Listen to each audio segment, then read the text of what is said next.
فأنا ناصح لإخواني بالصدع بالحق تبيض وجوههم. السكوت في مسألة الحزبية يضرها، فاصدع بما تؤمر وأعرض عن المشركين.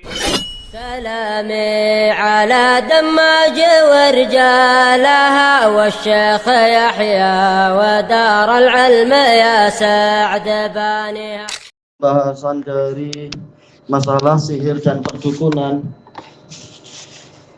yaitu untuk cetakan lama yang besar adalah masuk ke muka surat 77. Qala al-Imam Ibnu Baz rahimahullah, dan telah sahih dari Rasulullah sallallahu alaihi wasallam yang bersabda, man qara'al ayataini min akhiri suratil Baqarah fi lailatin kafata. Barang siapa membaca dua ayat terakhir dari surah Al-Baqarah di malam hari, niscaya hal itu mencukupinya.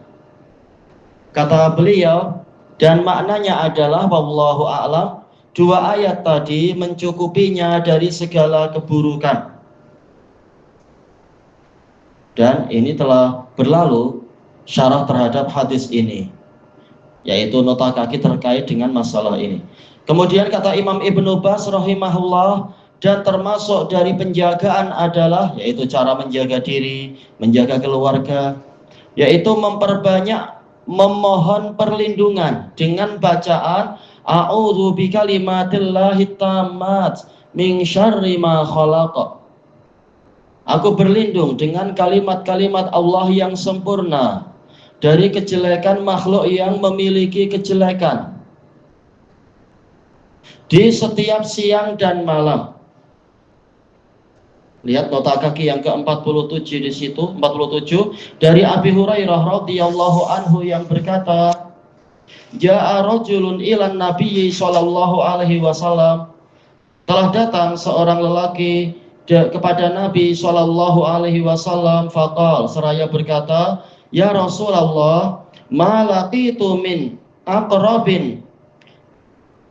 Wahai Rasulullah, alangkah menyakitkannya. Ini imannya adalah ta'ajubiyah, kata sebagian pensyarah, yaitu alangkah menyakitkannya. Boleh juga imannya adalah istifhamiyah ta'ajubiyah, yaitu saking sakitnya istilahnya. Alangkah menyakitkannya apa yang saya dapati dari kalajengking yang menyengat saya tadi malam. Aywala taghabnil barihah, semalam dia menyengat saya. Qal, lalu Nabi sallallahu alaihi wasallam bersabda, ama lau qulta hina amsait. Ketahuilah, ama di sini adalah istiftahiyah atau tanbih, harfu tanbih. Ingatlah, ketahuilah, seandainya engkau berkata tatkala engkau masuk di waktu petang, a'udzu bikalimatillahi tammat min syarri ma khalaq. Aku berlindung dengan kalimat-kalimat Allah yang sempurna, yang lengkap dari keburukan makhluk yang memiliki keburukan. Lam tadurrak, niscaya dia tidak membahayakan dirimu. Baik. Ini diriwayatkan oleh Imam Muslim. Kemudian kata Imam Ibnu Baz rahimahullah, juga di saat singgah.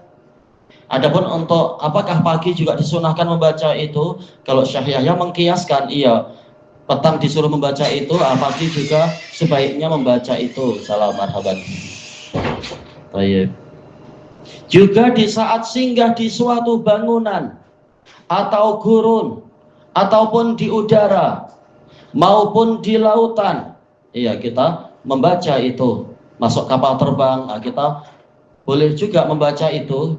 Kita singgah, istilahnya kita semula jalan ke sana kemari, kemudian masuk kapal terbang, duduk, baca. Barangkali ada bahaya-bahaya juga di dalam kapal terbang misalkan, kita membaca itu seperti yang diisyaratkan oleh Syekh Ibnu Baz tadi, ataupun di udara maupun di lautan.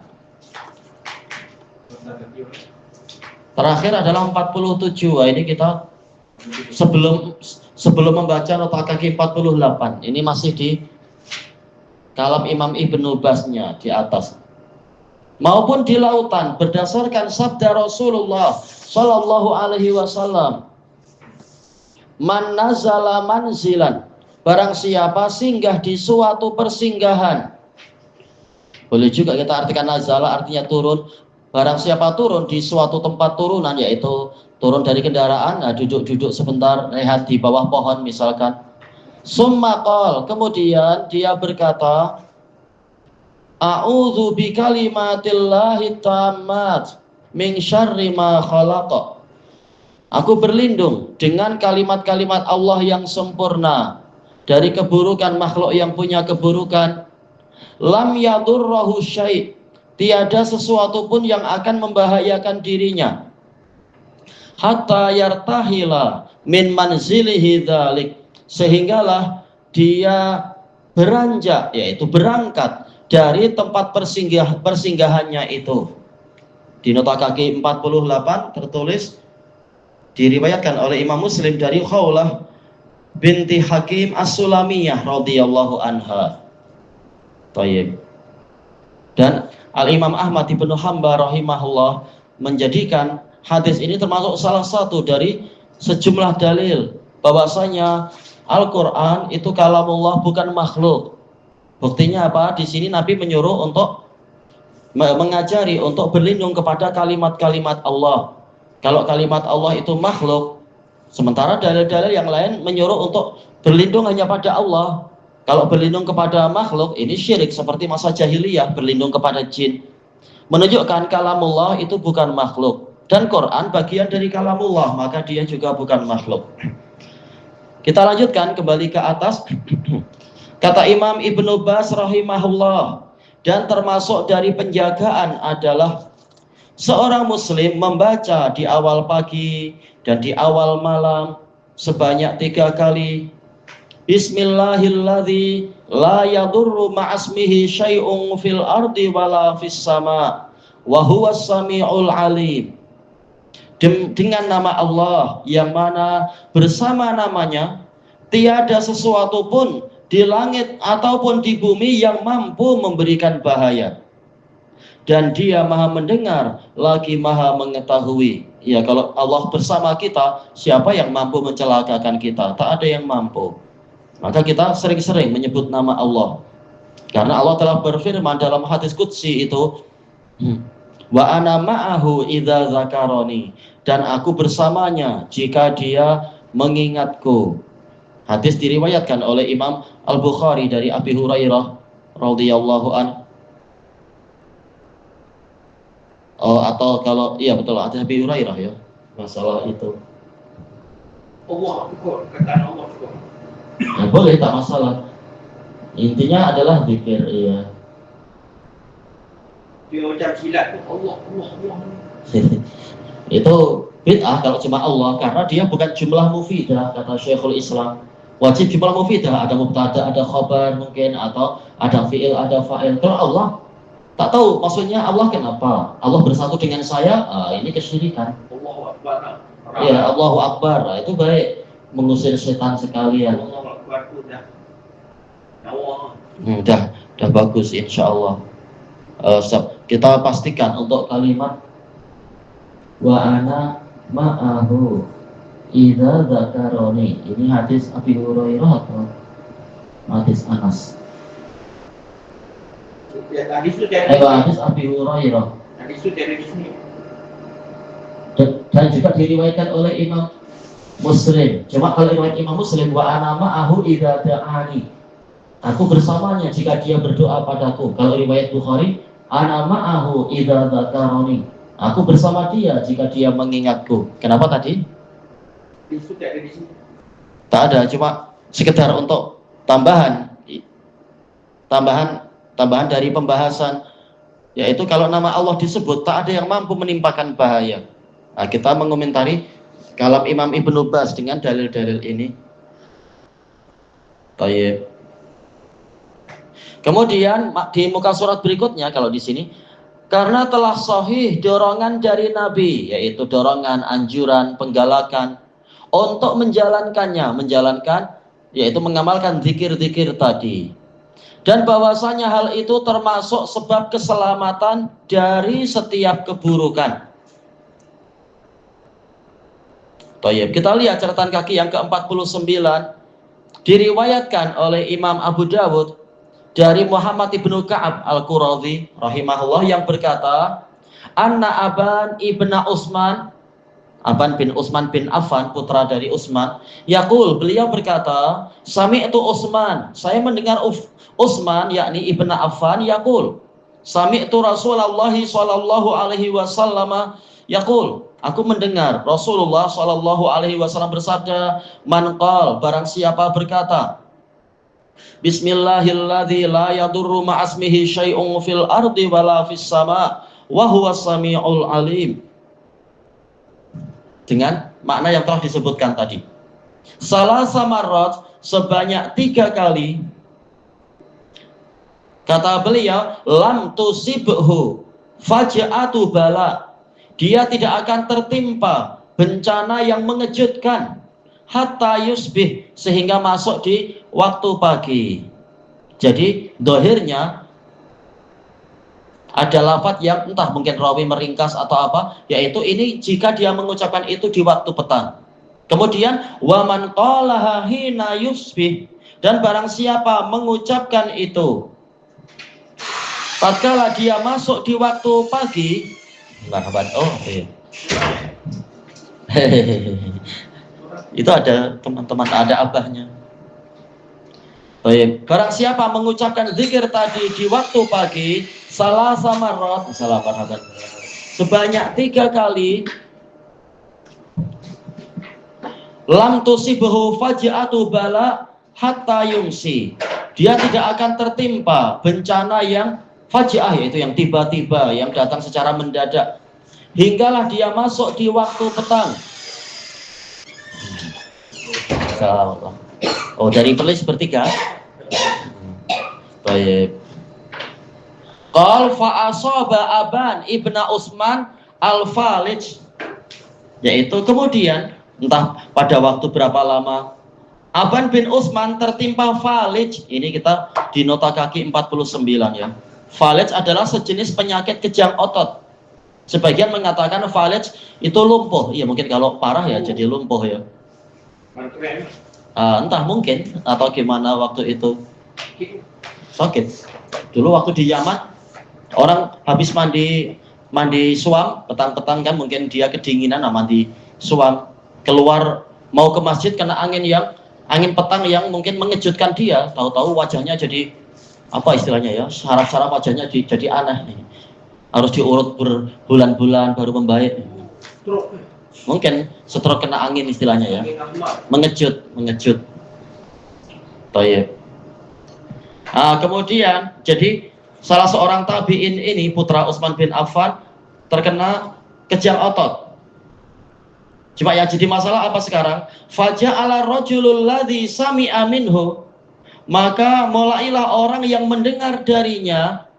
Kalau dalam di matan tadi kan memang siapa? Muhammad bin Ka'ab yang mendengar. Wallahu a'lam. Mendengar hadis tadi, al-hadis yang dzuru ilaih, melihat kepadanya, yaitu heran. Katanya kalau berzikir macam itu tak kena bahaya. Kenapa Anda malah macam ini? Anda yang menyampaikan hadis itu pada kami, seakan-akan mengucapkan itu. Faqala lahu ma tatangdzuru ilaih. Maka Aban bertanya kepada orang tadi, ada apa denganmu? Kenapa engkau melihat kepadaku? Fa wallahi ma kadzabtu ala Utsman. Demi Allah, saya tidak berdusta atas, ini salah cetak ya, berdusta atas. Ya, harusnya huruf terakhir diletak di paling awal. Baik, saya tidak berdusta atas nama Utsman, yaitu atas nama ayahnya. Kemudian dikatakan di sini wala kadzaba Utsmanu 'alan nabiyyi sallallahu alaihi wasallam. Utsman juga tidak berdusta atas nama Nabi sallallahu alaihi wasallam. Bukannya ini bohong atau resepi Nabi itu tidak hebat misalkan, bukan begitu. Lalu masalahnya di mana? Kata beliau, walakinnal yaumal ladzi asabani fi, tetapi saya pada hari yang saya tertimpa penyakit ini di situ, ma asabani, yang menimpa saya, ghadibtu, waktu itu saya sedang marah, fanasitu an aqulaha, lalu saya lupa untuk mengucapkan zikir ini.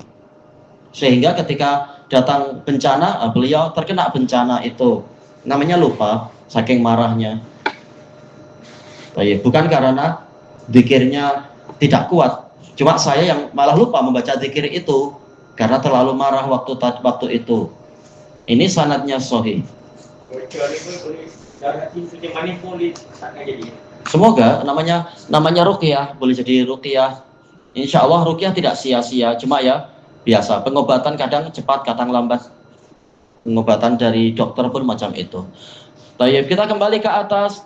Zikir-zikir dan doa-doa perlindungan ini tadi termasuk sebab terbesar dalam melindungi diri dari keburukan sihir dan keburukan-keburukan yang lainnya. Iya, jadi beliau mengatakan keburukan sihir dan keburukan lainnya, penyakit juga keburukan. Bagi orang yang memelihara bacaan tadi dengan jujur, iman dan percaya pada Allah, ya, yakin dan percaya kepada Allah atas bagusnya zikir ini, dan bersandar kepadanya sambil berlapang dada kepada makna yang ditunjukkan olehnya. Bukan, betulkah ini? Skeptislah saya. Memang iman lain-lain. Makanya ada sebagian teman ana mengatakan ketika dia mau tidur dia baca zikir-zikir itu sampai bahkan nyamuk-nyamuk pun tidak mendekat. Ya, kurnia Allah lain-lain. Ada yang boleh sampai level macam itu, ada yang mungkin tidak sampai level macam itu. Iya, kerja dia. Baik, kita lihat nota kaki yang ke-50. Ini pelajaran bagus untuk sebagian para ahli ruqyah atau orang yang sakit. Kenapa sudah diruqyah tapi tak sembuh-sembuh misalkan. Kata beliau, kata Imam Ibnul Qayyim rahimahullah, andai kata si hamba itu pandai mengobati dengan surah Al-Fatihah, setiap orang mampu baca Al-Fatihah tapi tak pandai untuk menggunakannya. Kata beliau, pastilah dia akan melihat surah tadi memiliki pengaruh, yaitu kesan yang mengagumkan dalam mendatangkan kesembuhan. Aku pernah tinggal di Mekah beberapa waktu.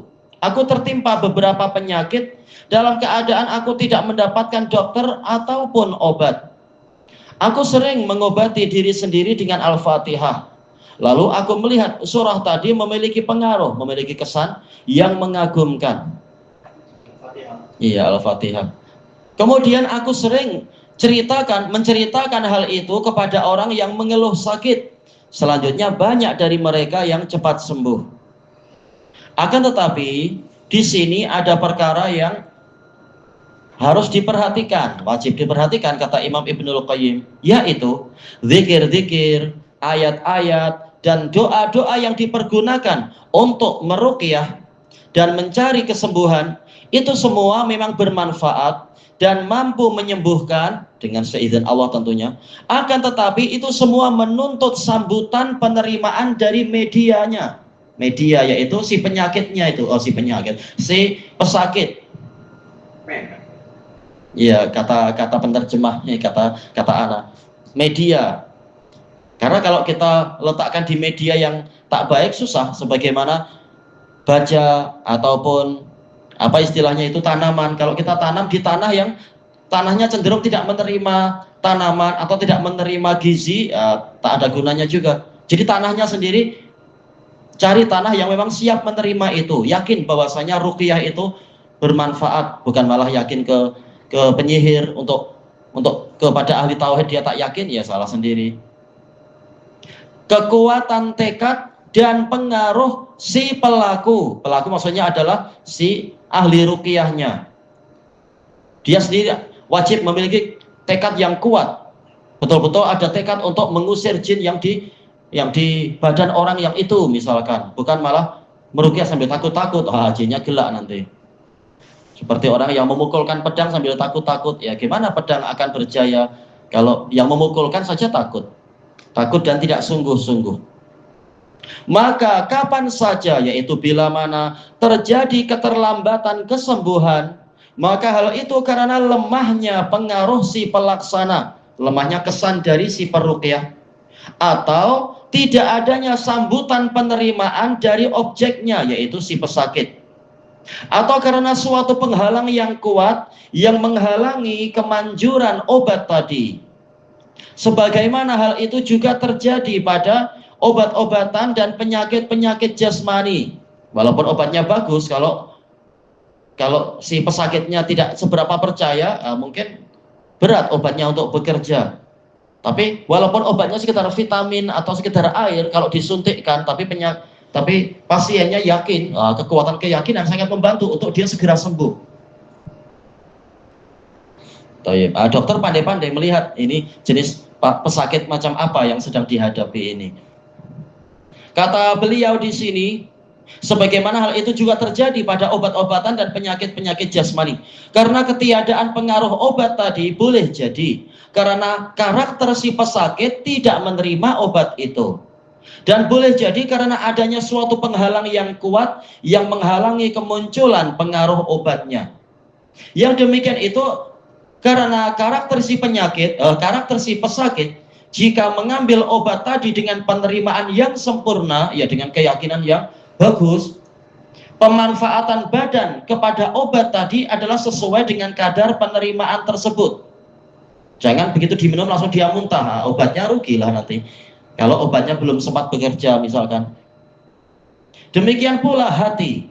Jika dia menyambut ruqyah dan doa perlindungan dengan penerimaan yang sempurna, sementara si peruqyah itu memiliki jiwa yang aktif dan tekad yang berpengaruh untuk menghilangkan penyakit itu. Begitu pula doa. Maka sesungguhnya dia termasuk sebab terkuat dalam menolak perkara yang dibenci dan menghasilkan perkara yang dicari. Akan tetapi terkadang pengaruhnya terlambat. Boleh jadi karena doa tadi memang lemah, karena Allah tidak menyukai doa tadi. Misalkan ada doa tertentu yang disusun yang isinya tak baik misalkan, karena mengandungi sikap melampaui batas, atau karena lemahnya hati dan tidak adanya pemusatan, yaitu penumpuan perhatian, tidak ada konsentrasi yang tinggi dan pengumpulan konsentrasi pada Allah saat berdoa, maka terjadilah yang demikian itu bagaikan busur panah yang longgar sekali, ya, busurnya lembek, yang menyebabkan anak panahnya keluar darinya dengan lemah.